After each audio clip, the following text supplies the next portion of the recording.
Hey guys, how's it going? Welcome back to the channel. So I wanted to do something a bit different this week and just go off the cusp and just do some commentary on these positional rounds that we're doing. The goals with this session are for me to pass guard and for the person on bottom to re-guard or escape the body lock.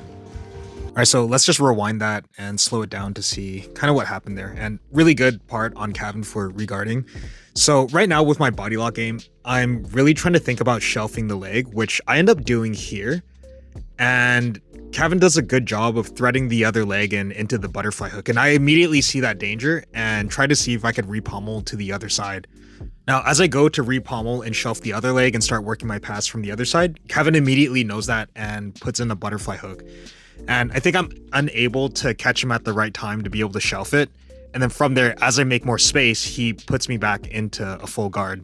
All right, so in Gordon Ryan's body lock passing DVD, he goes through this method of sprawling past the butterfly hook.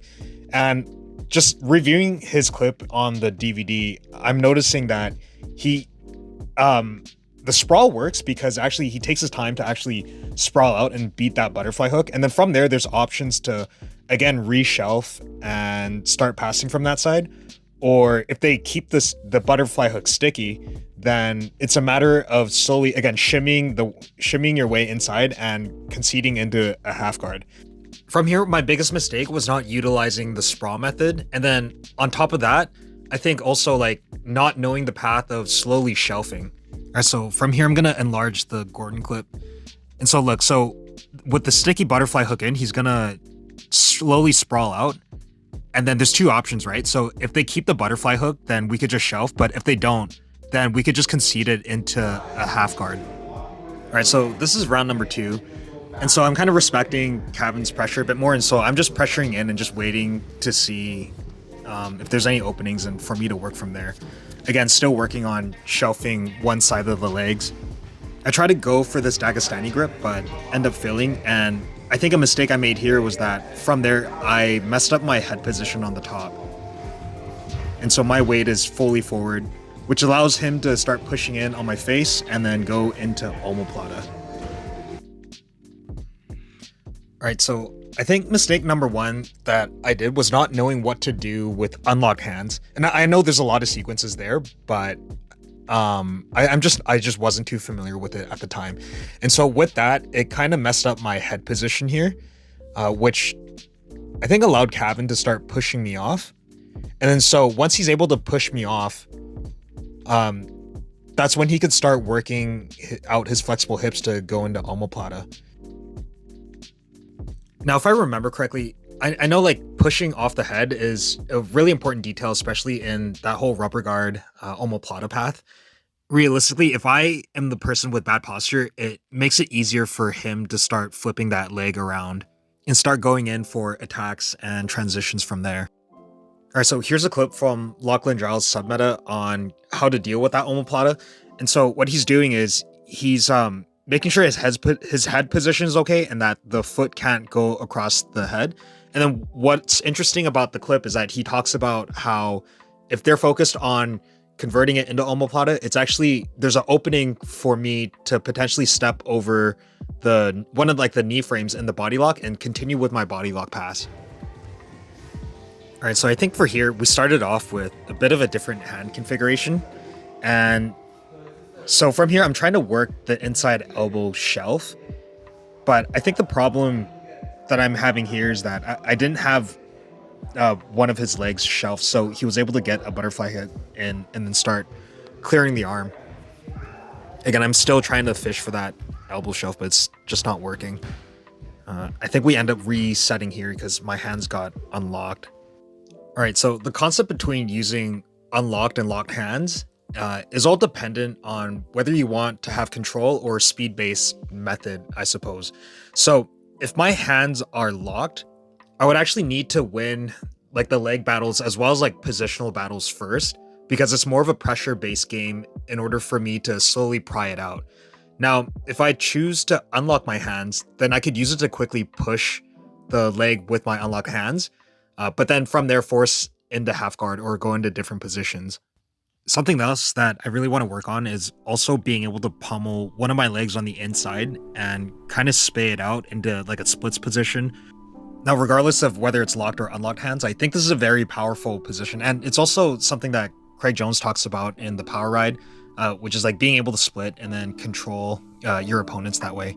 And so from there, I'm sure there's a lot of great passing options. All right, so I think this is the last round between Kevin and I for body locks. So again, like just trying to win my head position. Goals 1, trying to shelf. And again, I think I made the same mistake of not utilizing that sprawl method. And then here I'm locked into this buggy choke. And so I think what Kevin's doing is he, for a split second, went into half guard and then just decided to lock this up. And then here we're in this predicament.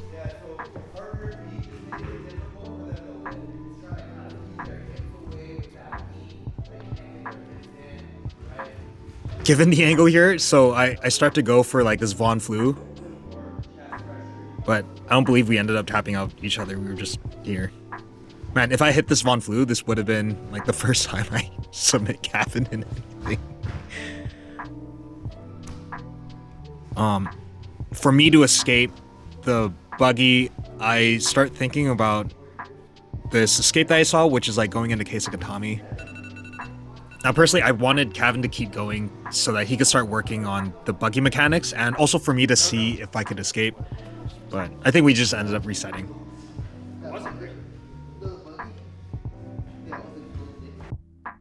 All right, so I do a good job of following his hips, but then at this point here, I start losing my upper body head position.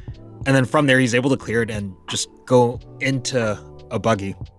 At this point, it actually feels pretty tight, but not tight enough for me to actually feel any of like the finishing mechanics start to work. And so I know from here, like the moment that I start conceding out of that body lock shelf with my leg and go into like say like a side control to try to pass guard, I know like from there the buggy choke is gonna get super tight. And so I'm just kind of here like waiting and chilling. What I could have done potentially is respect the buggy position, give up the body lock and then go into side control and then from there just work a crossface. But as you can see, Kevin's doing a good job actually framing on my secondary hand, which if he lets go, then I'll use it as a crossface to break the lock. But instead I go for this Von Flu in an attempt to try to see if it works. It seems like the shoulder position is a bit wrong, but at the very least, I would probably need to drive my head towards his shoulder there. So the overall takeaway that I wanted to take out of this is that once there's a knee shield or even like a half guard situation, you know, like the chances of attack are kind of 50-50. So even though I can utilize that same position to start passing, I just need to also be aware of the attacks that can potentially occur. In this case, like a buggy choke. All right, so once the round ended, here's us talking a bit about that buggy situation again. Because I transitioned from like the low body lock to like here, so that kind of killed the buggy. Yeah. But then like honestly, it's probably a stalemate. Yeah. I don't see anything. Maybe you could use your legs somehow to staple it. I was trying to battle this, like so with my bottom knee. So like if you go back, yeah, like he was doing a good, but like getting this was hard. Yeah, I don't know. And I think if I got here, I probably would have just been buggy choked. I would have did pseudo half if instead of going side, because side might make it tighter. I feel like pseudo half might.